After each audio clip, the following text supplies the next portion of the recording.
Irmãos, sempre uma alegria poder pregar a palavra de Deus. Hoje é a primeira vez, se eu não me engano, que eu prego aqui. Estou muito contente. Queria aproveitar, junto com os irmãos, possam abrir suas Bíblias juntamente comigo, em Mateus, capítulo 13. Evangelho de Mateus, capítulo 13.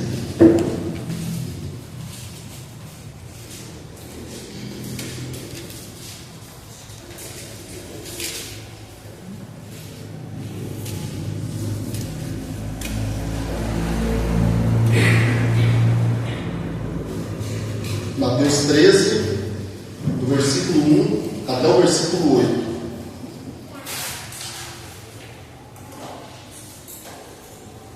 Todos encontraram? Amém. Vamos fazer a leitura.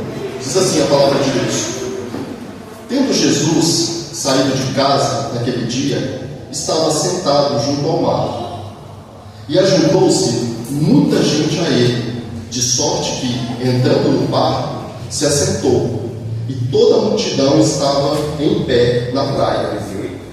E falou-lhes muitas coisas por parábolas, dizendo: Eis que o semeador saiu a semear. E quando semeava, uma parte da semente caiu junto ao caminho, e vieram as aves e comeram. E outra parte caiu nos pedregais, onde não havia terra bastante. E logo nasceu, porque não tinha terra funda. Mas, vindo o sol, queimou-se e secou-se, porque não tinha raiz. E outra caiu entre os espinhos, e os espinhos cresceram e sufocaram. Outra caiu em boa terra, e deu fruto, um a 100, outro a 60 e outro a 30. Vamos orar? Precioso Deus, nós invocamos mais uma vez o Teu nome. Nós invocamos a Ti, ó Pai, nos méritos de Cristo, confiantes de que todo o bem, toda a graça, toda a misericórdia que nós recebemos é fruto daquilo que o Teu Filho precioso realizou na cruz. Por isso nós queremos louvá-lo e agradecer, porque o Senhor é solícito com o seu povo, rico em misericórdia. Pai, nós pedimos ao Senhor a sua graça para esse momento que se seguirá. Eu peço o seu auxílio na exposição da tua palavra. Peço ao Senhor que me auxilie para que de algum modo eu possa edificar os meus irmãos. Oro também para que eles sejam edificados, glorifiquem o teu nome. Nós oramos assim no precioso e sagrado nome de Jesus. Amém.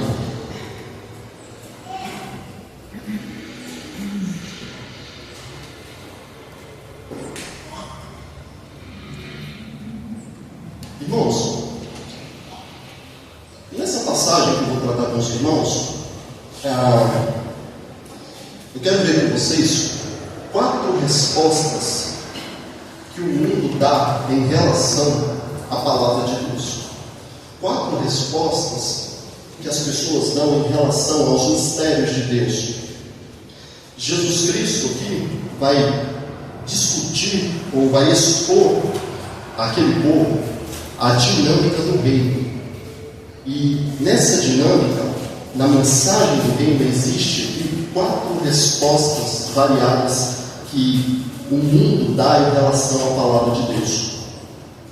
Então, eu gostaria que os irmãos meditassem junto comigo nessa parábola, pois eu acredito que é uma parábola que carrega muitas verdades preciosas, principalmente uma verdade que nos capacita a discernir algumas questões, como, por exemplo, a avaliar se alguém está de fato ou não na fé. A igreja, de um modo geral, perdeu essa verdade, perdeu essa preciosidade, que é aprender a diagnosticar as pessoas que estão e que não estão na fé. Essa parábola aqui quer mostrar o seguinte: os resultados da mensagem do reino, os possíveis resultados da mensagem do reino. E nesses resultados, nós podemos aprender, com esses resultados, a avaliar se alguém está ou não na fé. Isso, irmãos, é algo muito importante para a igreja. É muito importante para os crentes de uma maneira pessoal e de uma maneira mais geral para a igreja. Porque esse conhecimento faz com que a igreja fique salvaguardada de perigos que circundam o povo de Deus. E os falsos crentes têm adentrado dentro da igreja.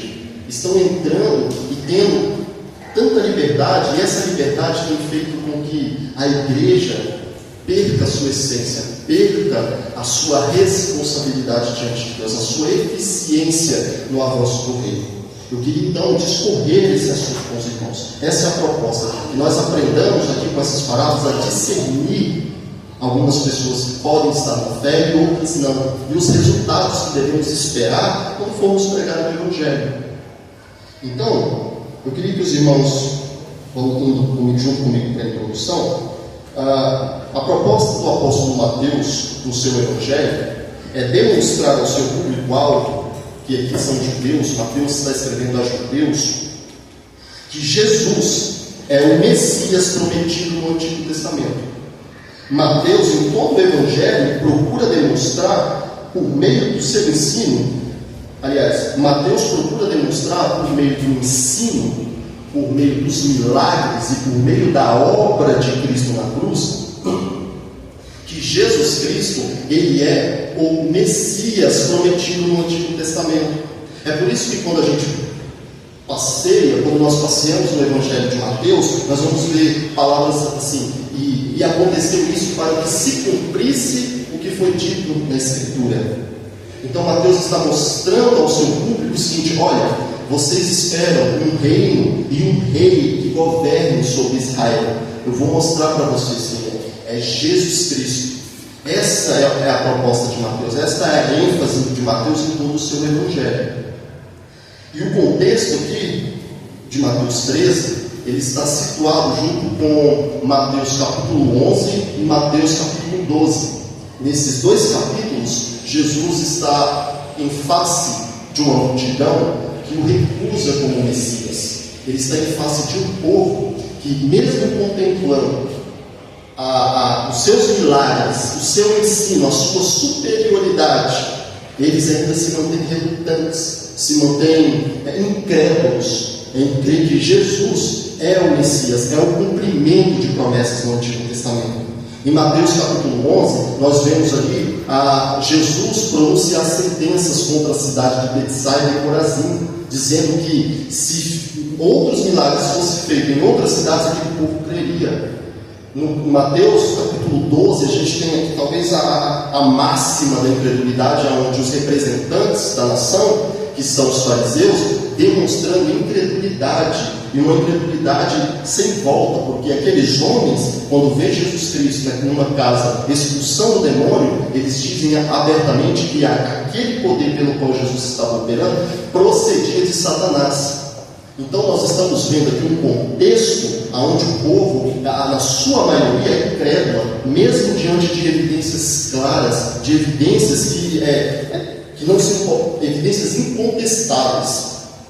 Esse é o contexto. Mateus, no capítulo 12, Jesus está ali, ele fez a expulsão de demônios sobre o rapaz, e aí o texto de Mateus 12 continua no 13.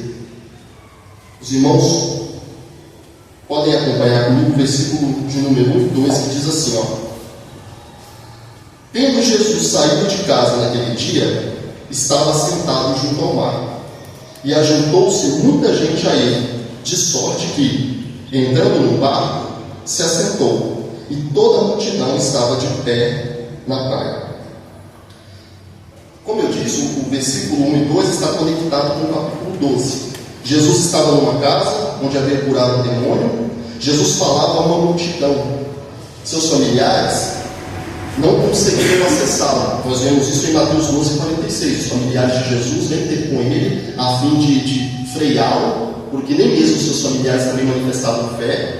E aquele ambiente onde Jesus estava ministrando e operando era um ambiente muito apertado, sufocante. Era um ambiente que as pessoas, que a voz de Cristo não era tão audível quanto seria num lugar mais amplo. Então ele sai daquela casa e prossegue para perto do mar. E assentando ao barco, ele se assenta e a multidão fica em pé para ouvir. Então a ideia aqui que Jesus está, a ideia aqui é que Jesus queria sair daquele ambiente sufocante e estar em um lugar onde a sua voz pudesse ser mais acústica e romper com aquele ambiente sufocante. Então ele vai junto ao mar. E aí, irmãos, nós chegamos aí no versículo 3.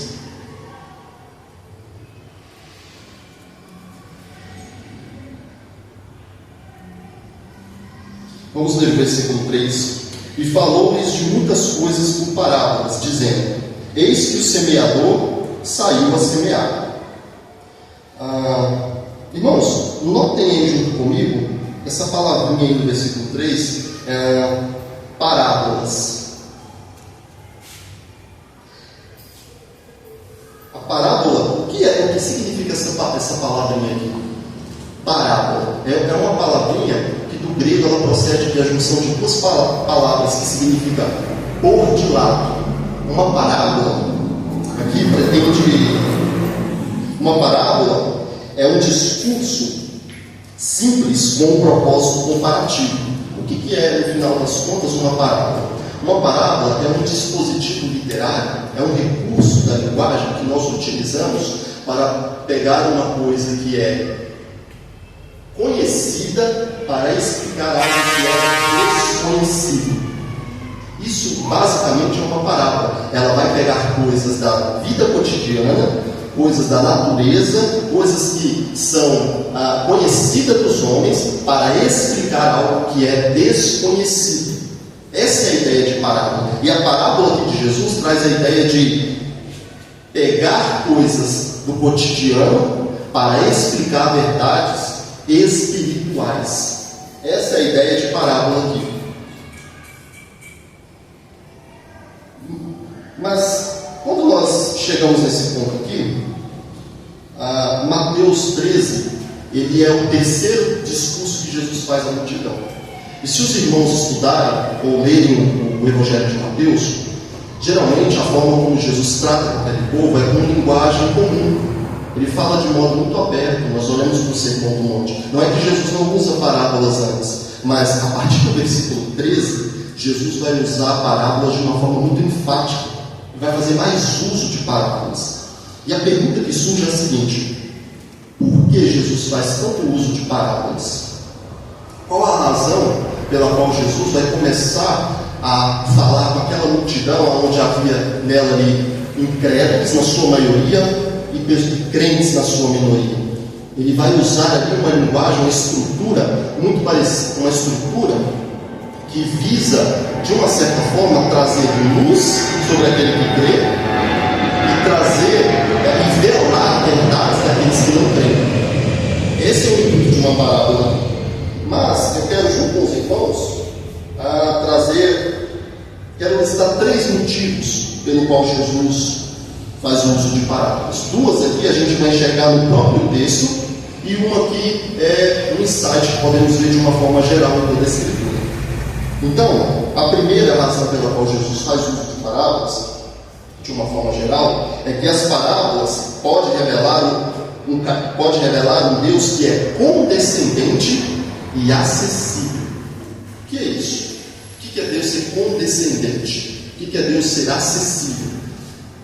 Dentro dos estudos da teologia, no campo da teologia sistemática, alguns irmãos já tiveram contato com ela, tem uma área de estudo ali que nós chamamos de bibliologia, que é um estudo daquilo que a Bíblia diz sobre si mesma. E dentro desse estudo, os teólogos dizem o seguinte: que Deus, ele é um ser transcendente. Ele é um ser que está além da compreensão humana. Ele está muito aquém das nossas faculdades mentais, nossas faculdades cognitivas. Ele é um ser supremo, superior, que não pode ser compreendido por criaturas infinitas que nós somos. É como pegar toda a água do oceano e poder colocar no copo, nesse copinho descartável. É impossível.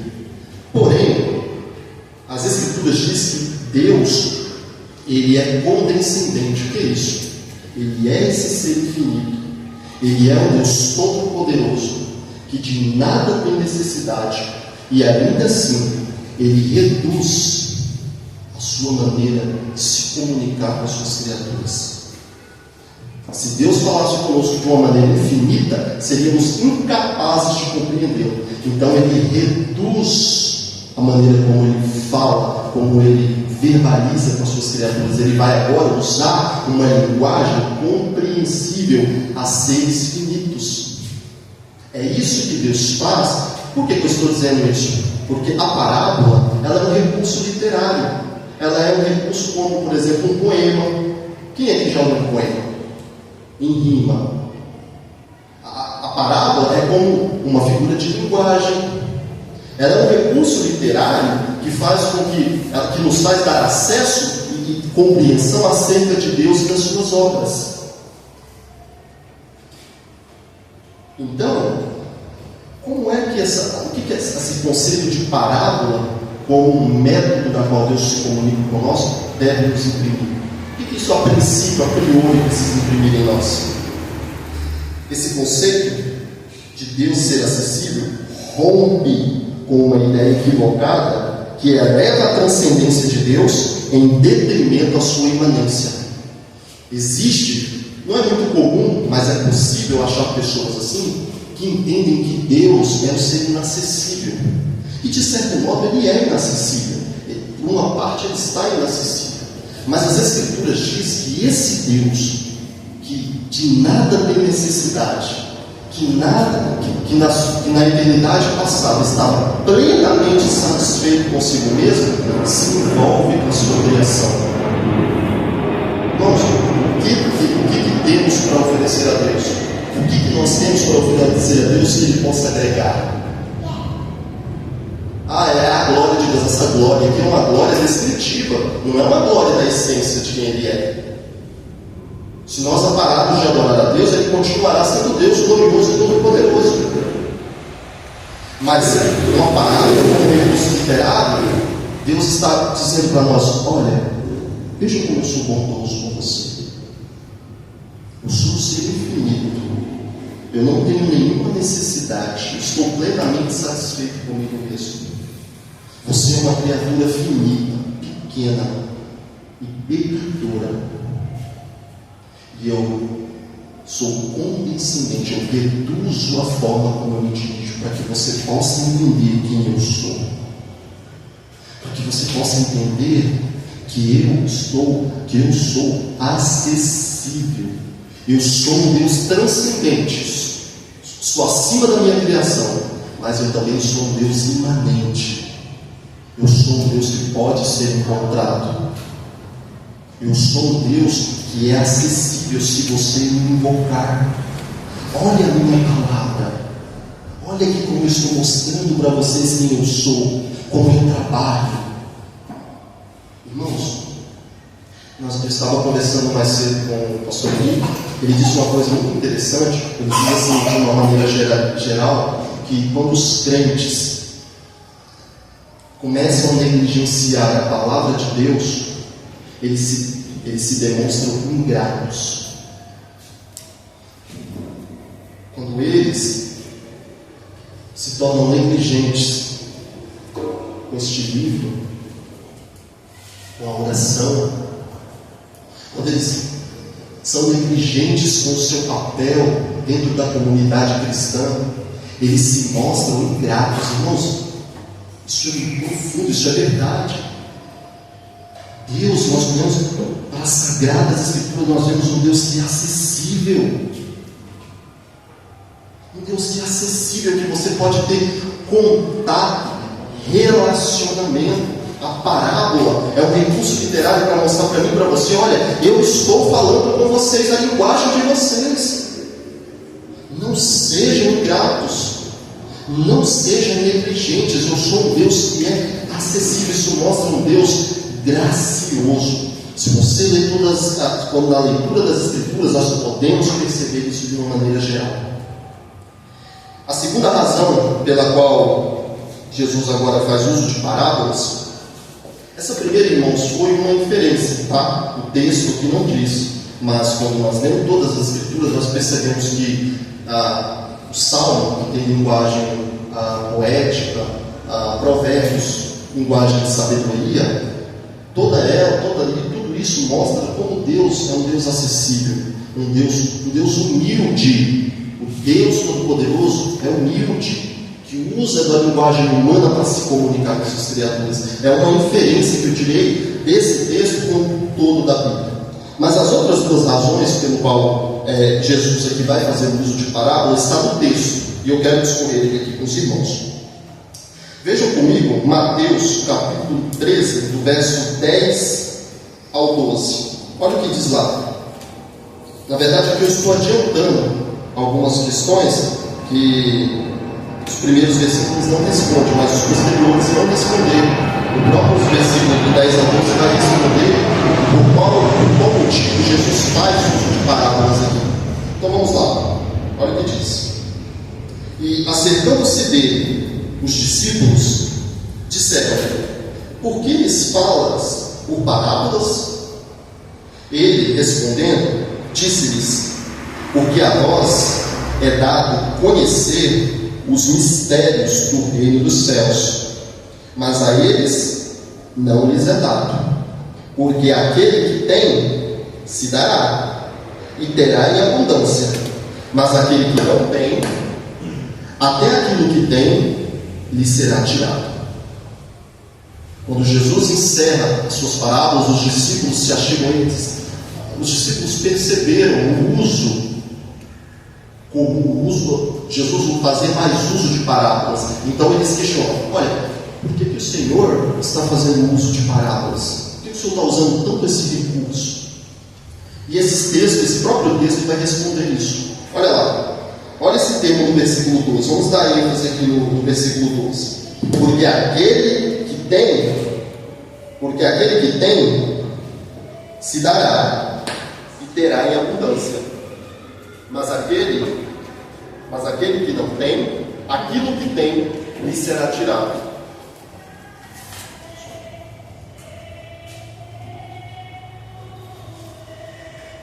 Os discípulos prestem bem atenção, os discípulos aqui eram caracterizados por pessoas que tinham fé. Quando eles ouviam a Jesus, mesmo com uma linguagem, por uma parábola, eles sabiam que de alguma forma aquela linguagem comparativa apontava para alguma coisa acerca de Deus e do seu reino. Eles respondiam a Jesus e a sua palavra com fé. E Jesus mostra o seguinte, olha no versículo 12: porque aquele que tem, se dará. O que Jesus fez?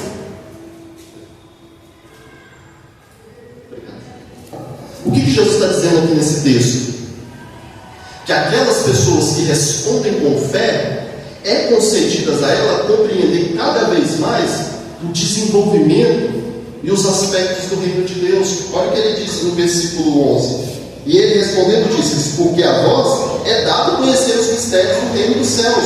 E o versículo 12: porque aquele que tem o quê? Tem fé. Aquele que tem expectativa com o Messias. Tinha uma minoria ali, os discípulos de Jesus, ouvindo aquele discurso, responderam com fé. E nós percebemos aqui que essa fé é retribuída com mais conhecimento acerca de Deus. Os discípulos eram pessoas caracterizadas por fé em Jesus no meio da multidão incrédula. Logo, a recompensa dessa fé é conhecer a Deus e sua obra de um modo profundo. Nós sabemos como que a gente sabe que eles receberam mais luz com essa parábola. Se os irmãos olharem o versículo 18, que diz assim: escutai vós, pois a parábola da semeadura. Ele vai começar agora a mostrar aos seus discípulos de maneira particular, porque agora a multidão que em parte estava incrédula não está ali. E agora ele vai começar a explicar para os seus discípulos o significado da parábola. Aqueles homens de fé, lhes foram concedidos, por causa dessa fé, por crer que Jesus é o Messias, se aprofundarem no conhecimento de Deus. A recompensa dessa fé foi um aprofundamento no conhecimento de Deus. Por que isso é relevante? Se nós olharmos os apóstolos de Jesus, parece que eles prefiguram muito bem esse conceito. Nós vemos ali homens muito simples, são 12 que são homens muito simples. São homens que não é marcado por conhecimento, eles também têm dúvidas acerca do reino de Deus. E quando nós olhamos para o cânon, para as Escrituras, as cartas de 1 de João, 1 de Pedro, Tiago, nós percebemos homens que foram, com o passar do tempo, iluminados. Aqueles homens responderam com fé, a tal ponto dessa fé ser compensada com um conhecimento que contribuiu para que eles cooperassem na concretização da palavra de Deus. Nós percebemos aqui então que Deus retribui a fé. E olha que interessante, quem é que dá fé? Ele mesmo. E a fé que Ele nos deu, Ele também recompensa.